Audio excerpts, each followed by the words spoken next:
On the 19th of April, 1841, an American ship called the William Brown struck an iceberg in the North Atlantic, roughly 250 miles off the coast of Newfoundland. She went down in about an hour and a half. Somewhere around 80 people had been aboard. About half of them never made it off. The rest got into two boats. One of them, the longboat, was carrying more than 40 human beings. It was leaking, it was riding low, and the sea was rising. And then the crew began throwing passengers into the water. Not in a panic, not in a frenzy, methodically, over the course of a night. Roughly 16 people, mostly young men, lifted out of a boat and put into water that would kill them in something like 15 minutes. Here is the part that I cannot get out of my head. It worked. The boat stayed afloat. The people who remained in it were picked up the next morning by a passing ship, and they lived. And many of them lived long lives. And some of them had children. And those children had children. And there are people walking around today because 16 people were dropped over the side of a boat in 1841. By the arithmetic, it was correct. By the arithmetic, it was the only correct answer available. Now do something for me. Put yourself in the boat. Not as a spectator, in the boat. Your hands are on someone's coat. The coat is wet. The person inside the coat is looking at your face, and you are close enough to see exactly what is happening in their eyes. And what is happening in their eyes is that they have just understood what you are about to do. Something in you refuses.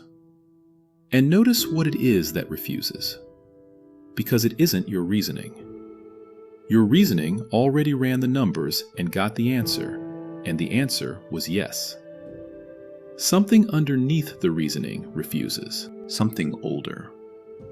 It comes up through your stomach, it makes your hands slow, and it has no argument to offer at all. It just doesn't want to. You have probably spent most of your adult life being told that this thing is a weakness. Squeamishness. Softness.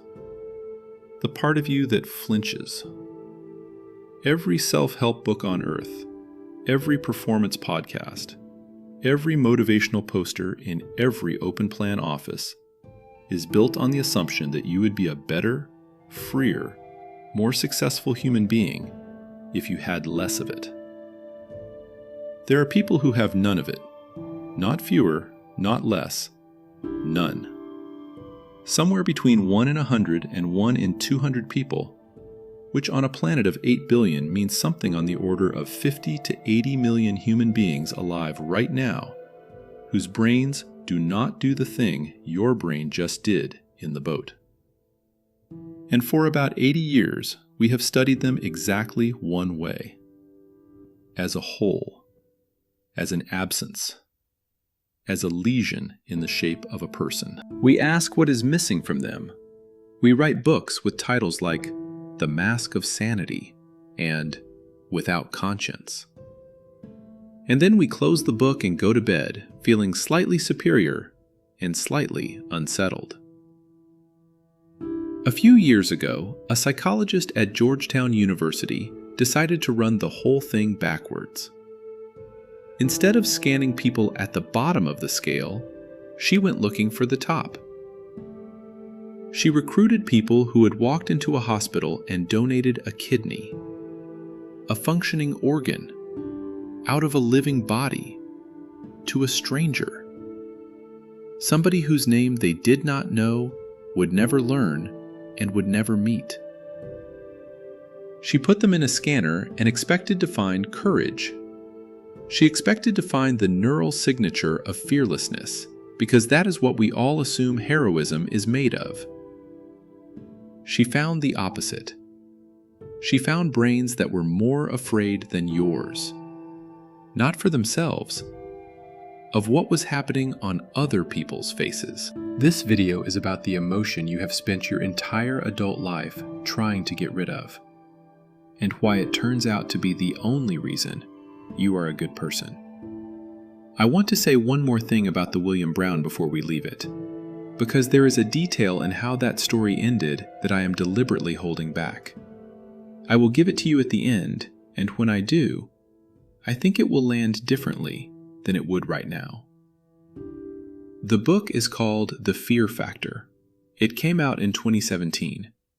The author is Abigail Marsh, and she is a professor of psychology and neuroscience at Georgetown, and her subtitle tells you the whole argument in one line: how one emotion connects altruists, psychopaths, and everyone in between. I want to be honest about how I came to it, because it wasn't the front door. I went looking for material on psychopaths, obviously. That is the interesting side. That is the side with the case files and the prison interviews and the true crime energy. And I will admit, I went in wanting the freak show. Marsh appears in almost every serious treatment of that subject, because in the mid-2000s, she ran some of the definitive work on children with what the literature calls callous, unemotional traits. Kids who, at 9, at 11, already show the profile. Her work on those children is cited everywhere. And every one of those treatments stops there, at the deficit, at the hole. Which is genuinely strange, because the deficit is not what Marsh has spent her life on. It is the setup. Her actual subject is the other end of the distribution, and almost nobody talks about it. And I think the reason almost nobody talks about it is that it does not flatter us. The psychopath story flatters us. We get to be the normal ones. The altruist story does the opposite. It puts you on a graph, and it does not put you where you would like to be. A note on the book itself, since I said I would be honest. It is very good, and occasionally frustrating. Marsh writes cleanly, much more cleanly than most scientists, but she is doing three things at once: memoir, literature review, and moral argument. Sometimes the memoir carries a claim that the data underneath is not quite strong enough to carry. I will flag those moments when we get to them, because I would rather you trust me on the strong parts. And there is a reason she wrote a memoir at all. Something happened to her when she was 19 years old that she has been trying to explain for 30 years. I am not going to tell you what it was yet either. Two things I am holding. That is the deal. Let's go. Start with the absence, because you cannot understand the mirror until you have looked hard at the original. In 1941, an American psychiatrist named Hervey Cleckley published a book called The Mask of Sanity. Cleckley was working in a hospital in Georgia, and he kept encountering a particular kind of patient who broke his diagnostic categories. These people were not delusional. They were not depressed, not anxious, not hallucinating, not confused. They tested as intelligent or better. They were, in the clinical language of the time, sane by every measurable standard. And they were catastrophically destructive, to themselves and to everyone who loved them, in a way that had no explanation. Cleckley's central image is still, 80 years later, the best sentence anyone has written on this subject. He said that such a person is like a rose made of wax. And the point of the wax rose is not that it fails. The point is that it succeeds. Under most conditions, at most distances, the wax rose is more convincing than a real rose. It is more symmetrical. It has no brown edges. It does not wilt at the party. You only discover the difference if you get very close, or if you wait. That is the thing I want you to hold on to, because it is going to matter enormously later. The imitation is not worse than the original. In the short term, in the first meeting, in the job interview, the imitation is better.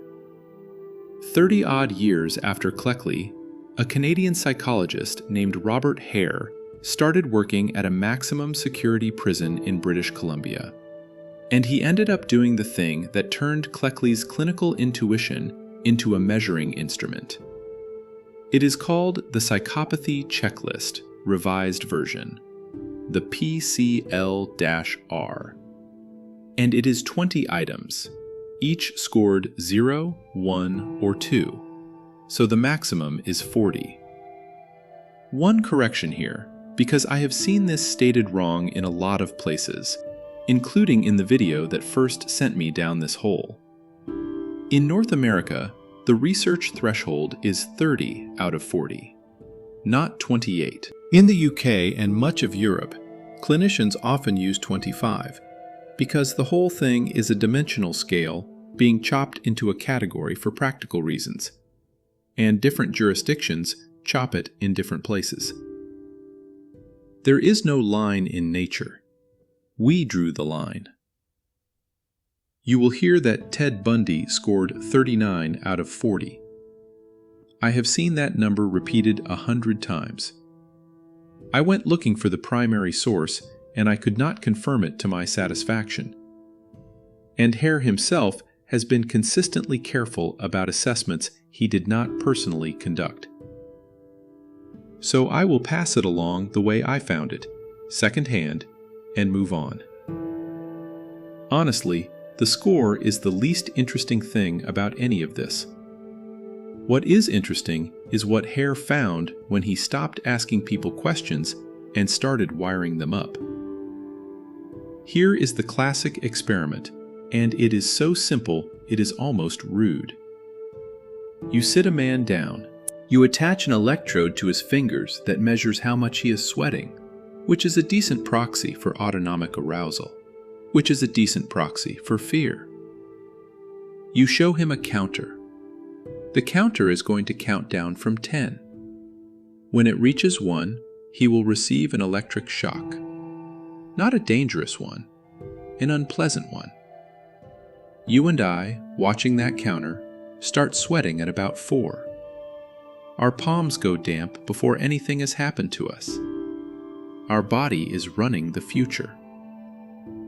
That is what anticipatory fear is. Your nervous system time-traveling on your behalf and getting the wince over with early. The men at the top of Hare's scale watch the counter reach 1 with a flat line. Nothing. 10, 9, 8, 7, and then the shock, and then still nothing. The event happens to them. It does not happen to them in advance. There is a companion finding I like even more, from work by Christopher Patrick and colleagues in the early 90s on the startle reflex. You know the startle reflex. Someone claps behind you and you blink and jump. Now here is the wrinkle. In a normal nervous system, the size of that jump depends on what you were looking at when it happened. If you are looking at a picture of a snake, or a wound, or a gun, you jump harder. If you are looking at a picture of a puppy, you jump less. Your ongoing emotional state modulates the reflex. Fear amplifies the flinch. In people high on psychopathy, it doesn't. Show them the wound, show them the puppy, clap behind them, and the jump is exactly the same size. The pictures are not doing anything. The images are, in a very literal physiological sense, not disturbing. I want you to sit with that for a second, because it is not a metaphor, and it is not a moral judgment. It is a measurement. There is a category of image that makes your body brace, and their body does not brace. And no amount of willpower on your part or theirs changes the reading on the machine. And then there is the detail that made me put the book down and walk around the room. The impairment is not general. It is specific. If you show a high-scoring psychopath a face and ask what emotion it is showing, They will read happiness perfectly well. Anger, fine. Disgust, surprise. Sadness, mostly fine. Fear, they miss. Marsh herself co-authored the meta-analysis on this with James Blair in 2008, pulling together study after study, and the pattern holds. Across antisocial and psychopathic populations, there is one facial expression that reliably fails to land, and it is the frightened one. They are not blind to emotion. They are blind to distress. Hare tells a story in Without Conscience about a man who had done a series of armed robberies. During one of them, a teller became so terrified that she vomited. And the man, describing it afterwards, was not gloating, and he was not remorseful, and he was not lying. He was puzzled. He genuinely could not work out what had been happening to her.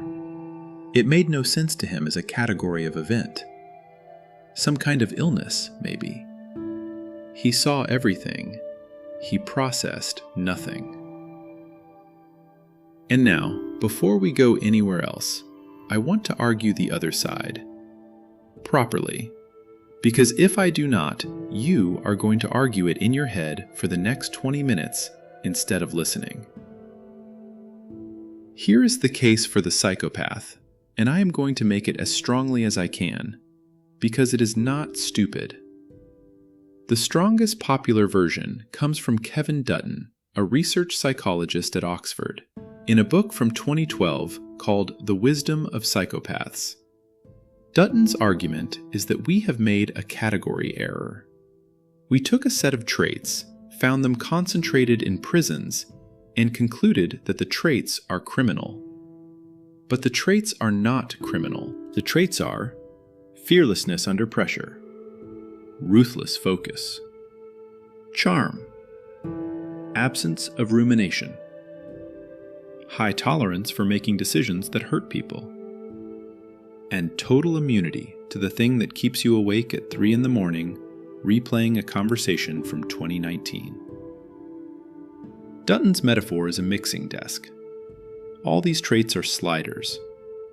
Push every slider to maximum, and you get a man in a maximum security prison.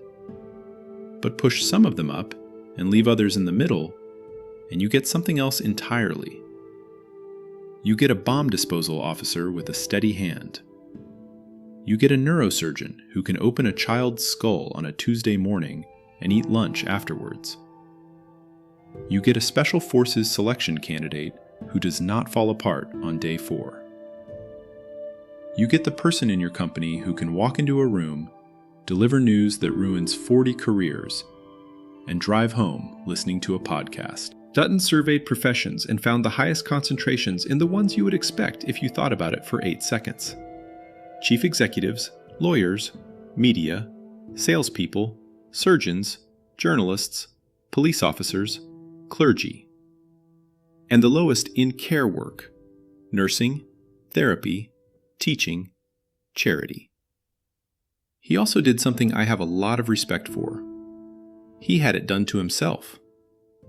He went to a lab in Germany, sat down with a neuroscientist named Ahmed Karim, and had transcranial magnetic stimulation applied to damp down the parts of his own brain associated with moral emotion.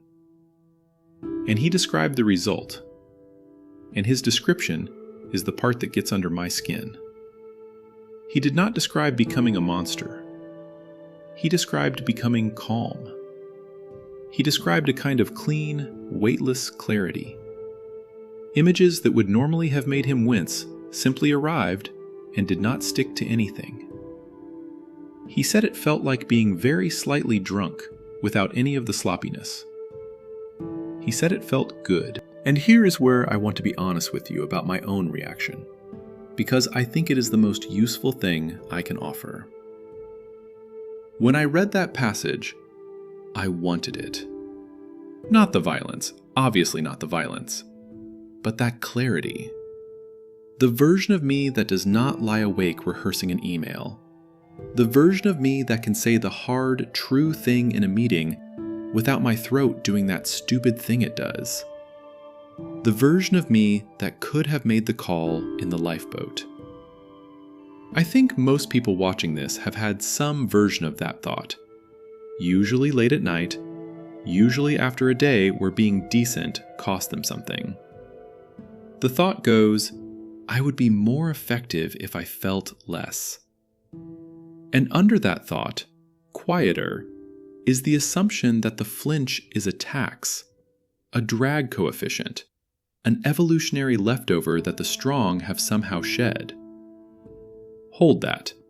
Really hold it, because I want you to feel the pull of it before I take it apart. And I'm going to take it apart with numbers, not with moralizing, because moralizing would be cheap, and you would see straight through it. The first crack comes from Hare himself, working with Paul Babiak and Craig Newman, published in 2010 in the journal Behavioral Sciences and the Law. It is one of my favorite studies in psychology, and almost nobody quotes the important half of it.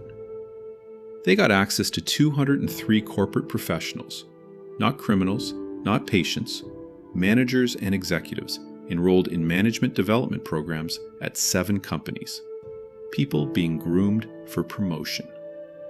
And they administered the psychopathy assessment properly, with interviews and file information, not a self-report questionnaire.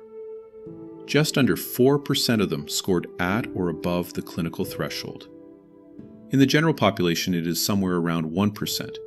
That is the statistic you have heard. That is the statistic that launched 1,000 articles about how the boardroom is full of predators, and Babiak and Hare wrote a whole popular book called Snakes in Suits about exactly that. Fine. Now here is the half that never gets quoted. They also had the company's own internal performance data, the ratings these people had received from the organization itself. And when they lined the psychopathy scores up against those ratings, they got a split. Psychopathy scores correlated positively with charisma and presentation style, creativity, strategic thinking, communication skills, the impression of leadership. And psychopathy scores correlated negatively with responsibility and performance, being a team player, management skills, overall accomplishment. Read that again slowly because it is doing something enormous. Their own employers rated them as worse at the actual job and promoted them anyway. So the evolutionary advantage everybody talks about is not an advantage at succeeding. It is an advantage at being mistaken for someone who is succeeding. And notice where the vulnerability actually lives, because it is not in them, it is in us. The exploit is a bug in our software, and the bug is that we read confidence as competence. We read the absence of visible anxiety as mastery. We look at a person whose autonomic nervous system is flat, and our brains conclude, without ever consulting us, that they must know something we don't. They don't. They just aren't sweating. Which means the wax rose was never a story about roses. It was always a story about eyes. Now the second crack, and this one is not psychology at all. This one is mathematics, and it is where the whole superior human framing goes into the ground and stays there.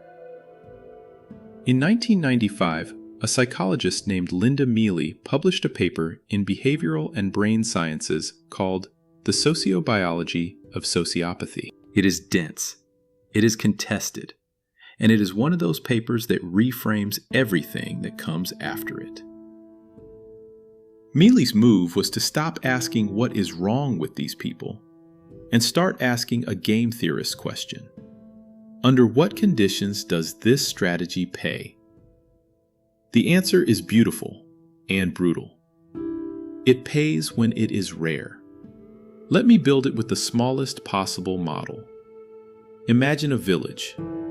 Everyone in the village cooperates. They lend tools, they mind each other's children, they pay their debts, they warn each other about the wolf. Cooperation is enormously profitable. That is the entire reason our species is not extinct. We are not fast. We are not strong. We have no claws. And we won the planet on the strength of being able to trust a stranger long enough to do something together. Now drop one defector into that village. One person who takes the loan and does not repay it. Who accepts the help and gives none. Who makes the promise with no intention behind it. That person does spectacularly well. He is swimming in a sea of trust, and he is the only one not paying the entry fee. Add a second. Still great. A tenth? Still fine. Now make it half. Now every loan is a trap. Every promise is noise. Nobody lends anything. Nobody minds anybody's children. And there is nothing left to steal, because nobody produces anything that requires trust to produce. The cheater strategy has eaten its own food supply. In the game theory language, this is frequency-dependent selection.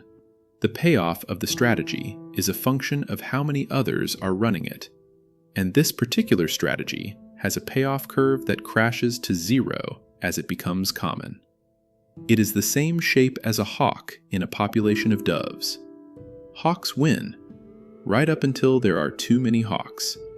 And then hawks mostly meet other hawks, and everybody bleeds. So here is the conclusion, and I want to state it as flatly as I can, because I think it is the single most important idea in the first half of this video. The psychopath is not a preview of a stronger humanity.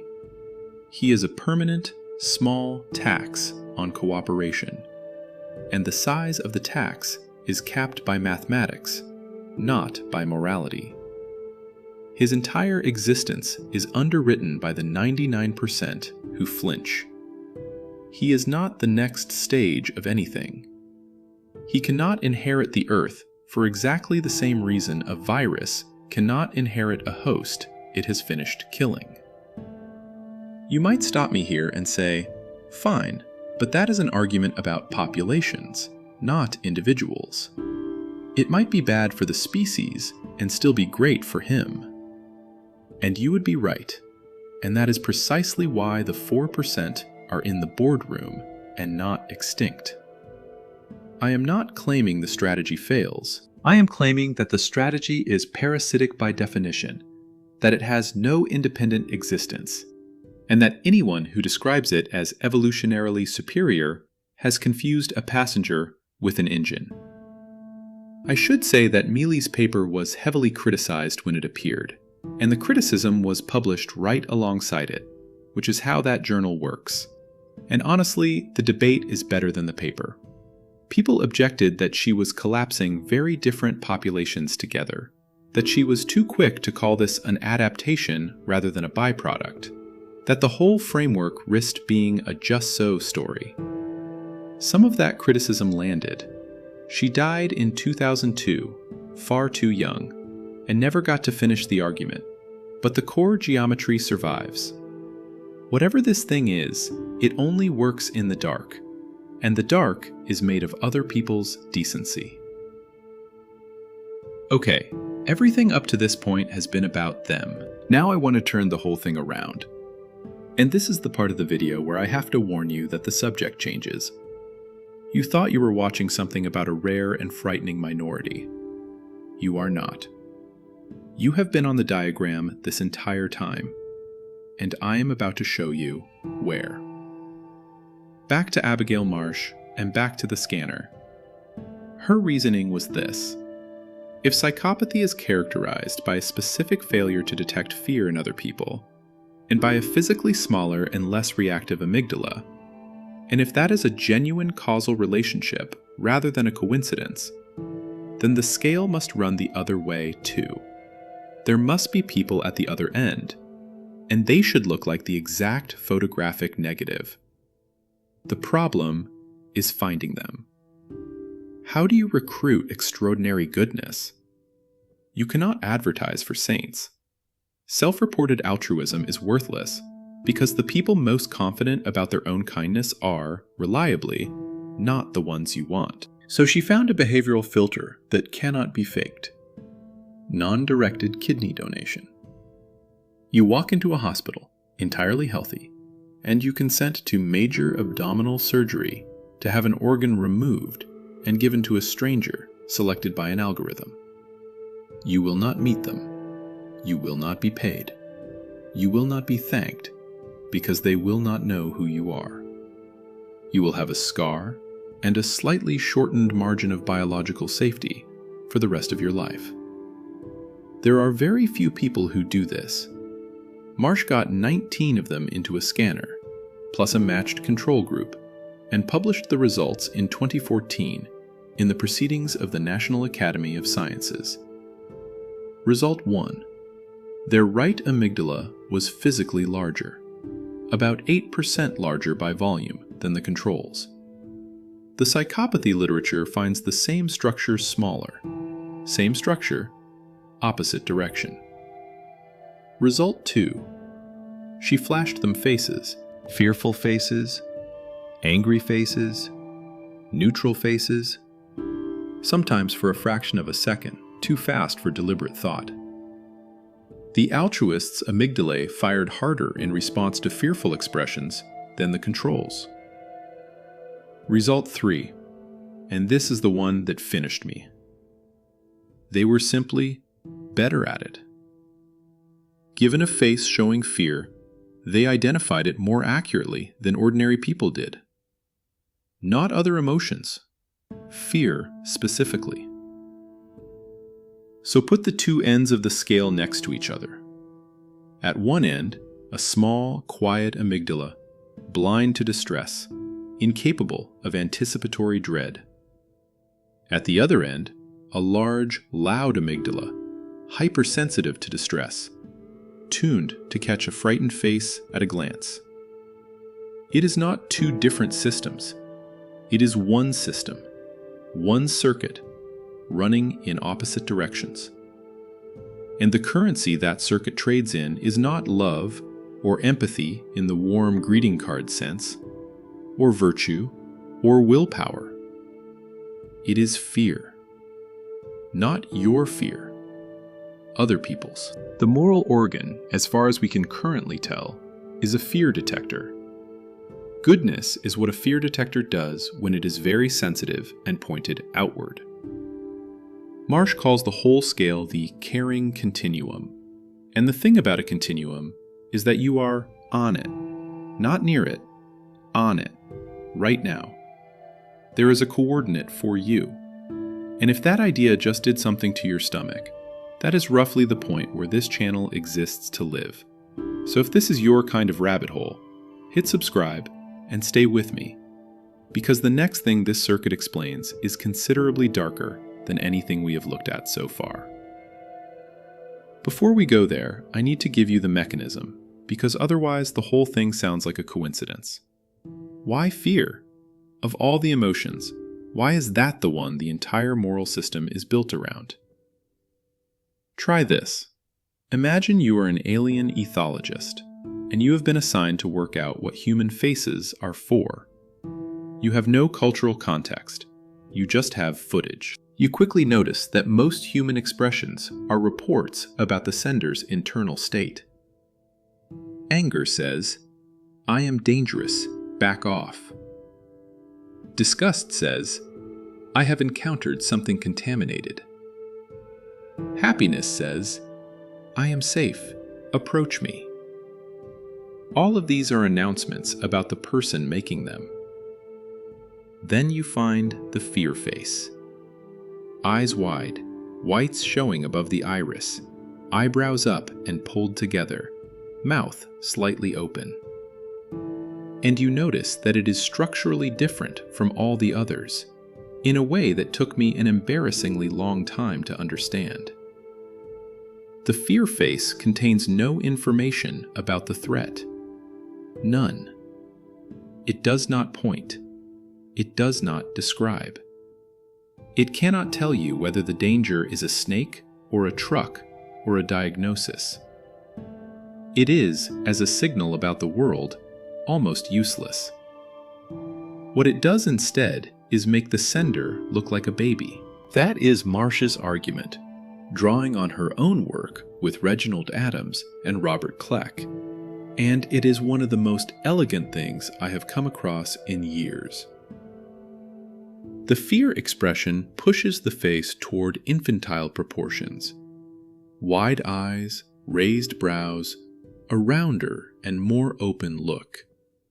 And that specific configuration is the ancient, deeply conserved trigger for the mammalian caregiving system. The circuitry that makes an adult mammal approach and protect rather than flee or attack. So the fear face is not a warning. A warning would make you run. The fear face is a summons. It is the only expression on the human face whose function is to make somebody else responsible for you. And it works on you, involuntarily, in under 100 milliseconds, before you have decided anything. Which reframes what those prison sweat monitor studies were measuring.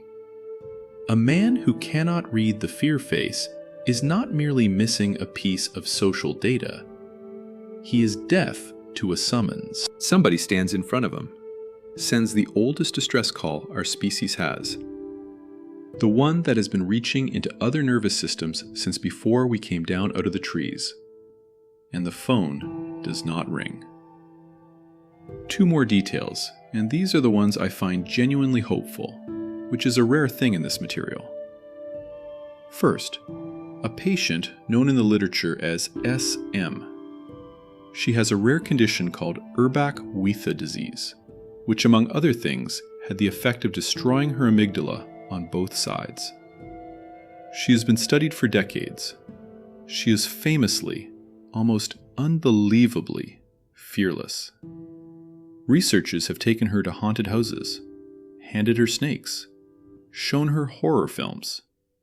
She has been threatened with a knife in a park and reported no fear at the time. And she cannot recognize fear on other people's faces. In 2005, Ralph Adolphs and colleagues worked out why, and the answer was almost silly. She was not looking at the eyes. Given a face, her gaze wandered over the mouth, the cheeks, everywhere except the eye region, which is precisely where fear lives. So they told her to look at the eyes, and she could do it. Not perfectly, not permanently, but the deficit substantially lifted. The circuit was not gone. The circuit was not being fed.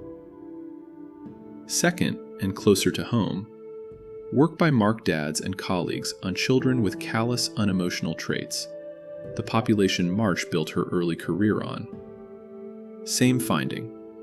Those children do not look at the eye region of faces, including their own mother's faces. And when you instruct them to make eye contact, their ability to recognize fear improves. I want to be careful here. This is not a cure, and nobody in the field is claiming it is. But there is something in it that I cannot shake, and it is this. Part of what we call conscience may not be a moral capacity at all. It may be a habit of attention, a learned willingness to look at the part of another person's face where their fear is stored. And attention is a thing you can withhold. Which means that everything I am about to tell you in the next section is not about a rare minority anymore. It is about a thing you can do. Today. On purpose. Without noticing. Right. So conscience is built out of fear detection. If that is true, then everything downstream of conscience is built out of fear detection too. And some of what is downstream is not noble at all. The obvious case study is Stanley Milgram, and I am going to handle it carefully, because the textbook version is not accurate, and I would rather you trust me than be impressed by me. The textbook version. At Yale in the early 60s, Milgram put ordinary people in front of a machine and told them to deliver escalating electric shocks to a man in the next room.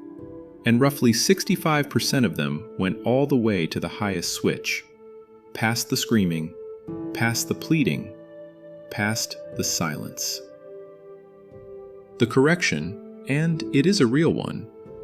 Gina Perry's book, Behind the Shock Machine, from 2012, went into Milgram's own archives at Yale, and it made the picture considerably messier. Milgram ran more than 20 variations, and the obedience rate swung enormously between them, and the famous 65% is one condition out of many. Across the whole program, most participants disobeyed.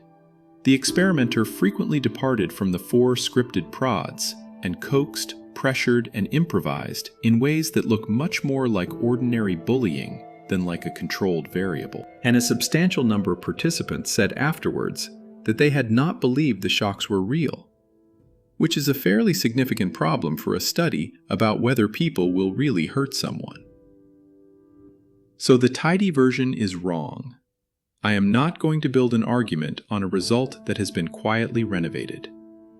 But here is what survives the renovation, and it is the part that matters for us.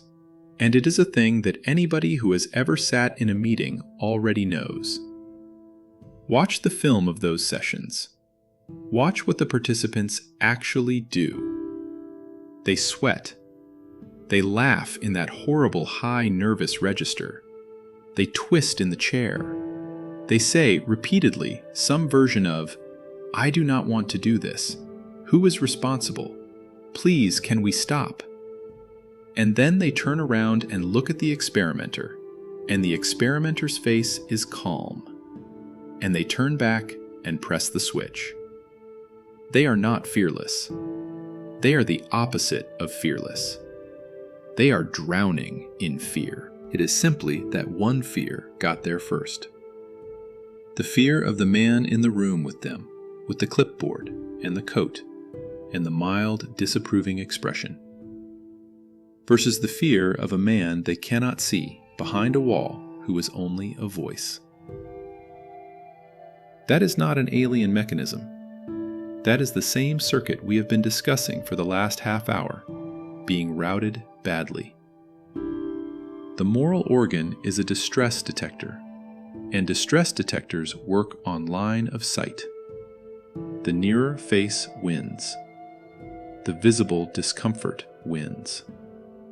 The person whose displeasure will land on you in the next 4 seconds wins, every single time. Against a statistic, against a stranger, against a person on the other side of a wall, or an ocean, or an abstraction. And this is why the same neural machinery that makes you a good person also makes you a compliant one. Why entire institutions can do monstrous things while being staffed exclusively by people who would each individually help a lost child in a supermarket. Nobody in the chain has to be a psychopath. Every single link can be a person with a large, healthy, screaming amygdala, all of it pointed at the wrong face. Which brings me, unavoidably, to Nietzsche. In 1887, he published On the Genealogy of Morality, and its central claim is that our moral instincts are not a revelation and not a discovery, but a residue.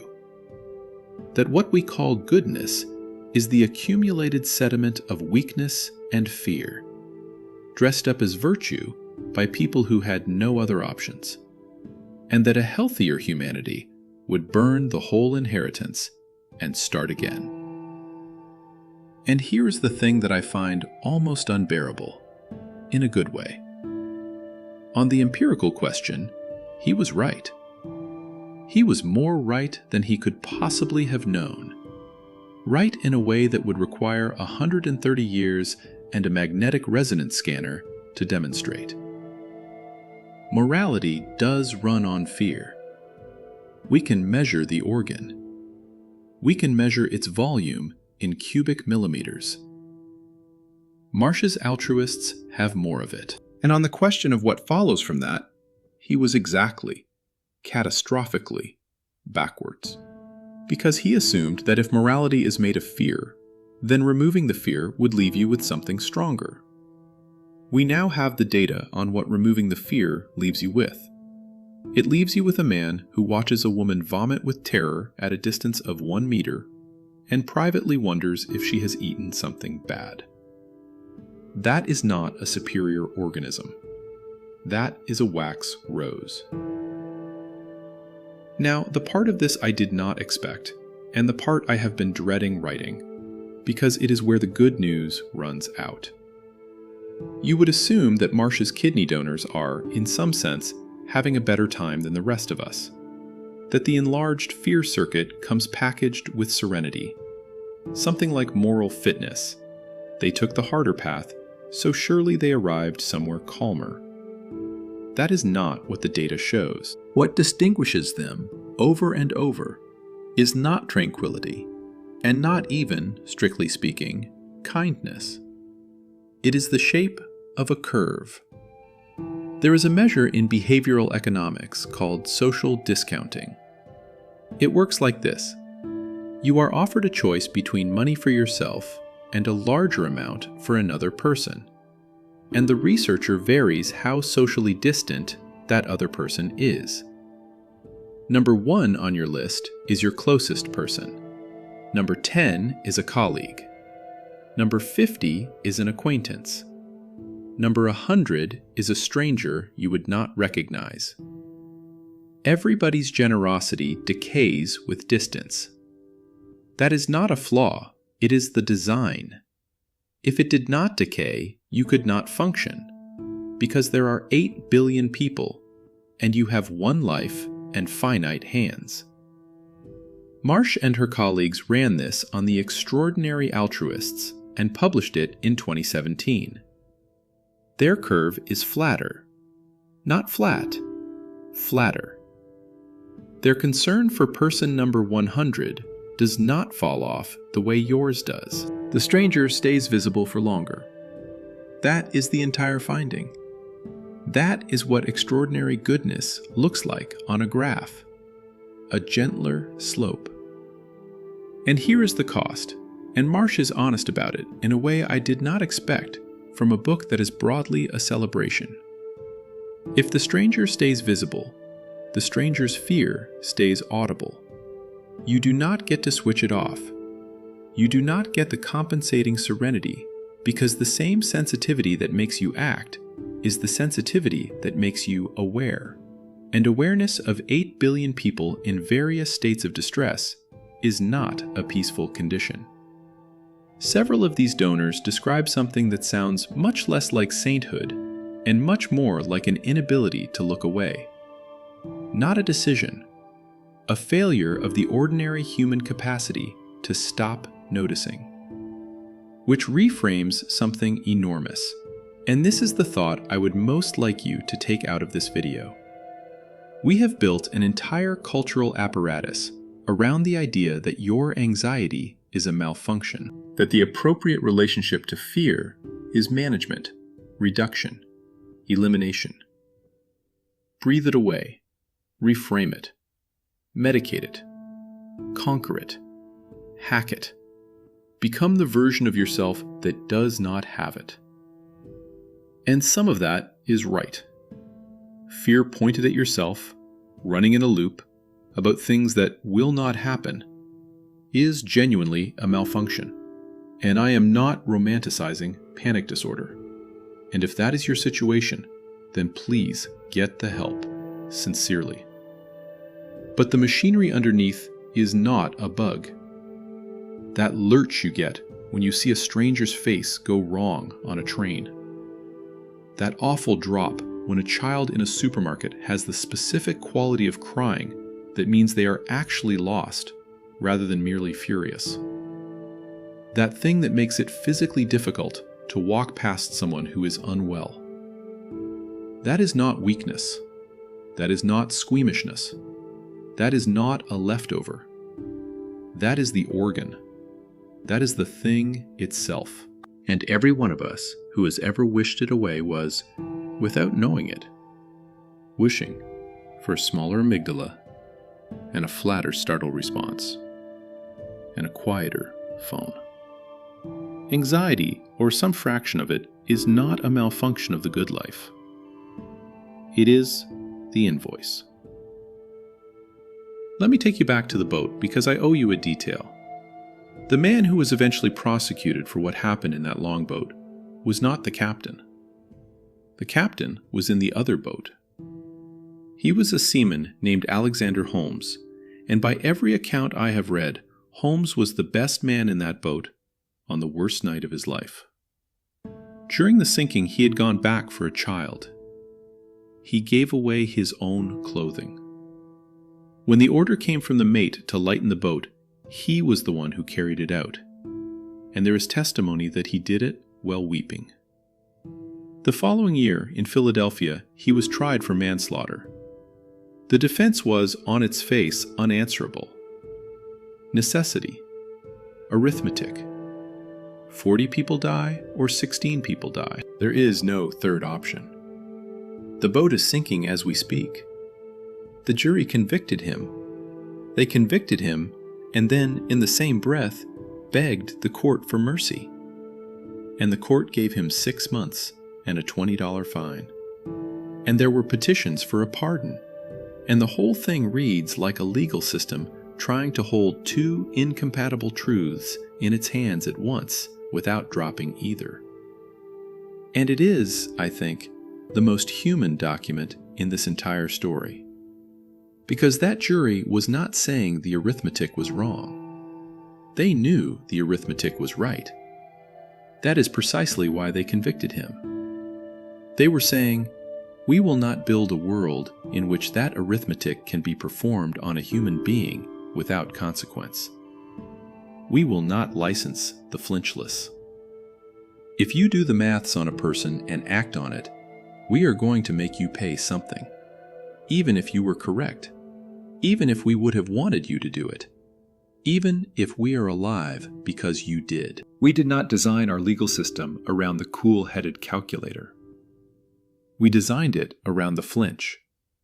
All of it. The whole apparatus, all the way down. The presumption of innocence, which is an institutionalized fear of harming the wrong person. The rules of evidence. The fact that we make 12 ordinary nervous strangers look at the defendant's face before we do anything to him. That is not a rational procedure for maximizing correct outcomes. That is a fear detector welded to a courthouse. And now the last thing. I said at the beginning that something happened to Abigail Marsh when she was 19. She was driving on the freeway at night, on the interstate near Tacoma, and a dog ran out into the road, and she swerved to avoid it. The car spun. It ended up stalled, facing the wrong way, in the fast lane. In the dark, on a freeway. She could not restart it. She sat there and understood, with total clarity, what was about to happen to her. And a man who was driving in the opposite direction pulled over, got out of his own car, and ran across 4 lanes of live freeway traffic in the dark. He got into her car, he got it started, he drove it across the lanes to the shoulder and got out. She has said she barely got a look at him. He said something like, "You are all right now." And then he ran back across the freeway to his own car, and he drove away. And she has never known his name, and she never will. That man has no idea that a scientific field partly exists because of him. He has no idea that a 19-year-old girl spent the following 30 years building a career out of trying to explain what he did. That she put 19 kidney donors in a scanner because of him. That the reason you have heard the phrase caring continuum at all is that he was in a particular lane of a particular freeway on a particular night. He probably does not remember it. That is the part that gets me. He almost certainly does not remember it. And whatever happened inside him in the 2 seconds before he opened his door, it was not courage. Courage is what you need when you are afraid for yourself. Courage is a thing you summon deliberately against resistance. There was no time for any of that. 2 seconds. He was afraid for her. He saw a person in a stalled car in the fast lane, and his amygdala did the thing your amygdala does. The thing it did in the boat. The thing it did today at some point, without your permission. That small, ugly lurch when somebody else's face goes wrong. The only difference between him and you is what happened in the next second and a half. So here is what I will leave you with, and I want you to answer it honestly, in your own head, where nobody can hear you. Suppose that tomorrow morning there is a pill. It is safe, it is permanent, it has no side effects, and it does exactly one thing. It removes your capacity for fear, not your intelligence, not your memory, not your love, not your ambition. Just the flinch. The 3 a.m. dread, the tightness before the difficult conversation, the lurch when a stranger's face goes wrong. Every incentive in your life is pointing at yes. You would be more effective on Monday. You would be calmer in the meeting. You would finally say the thing.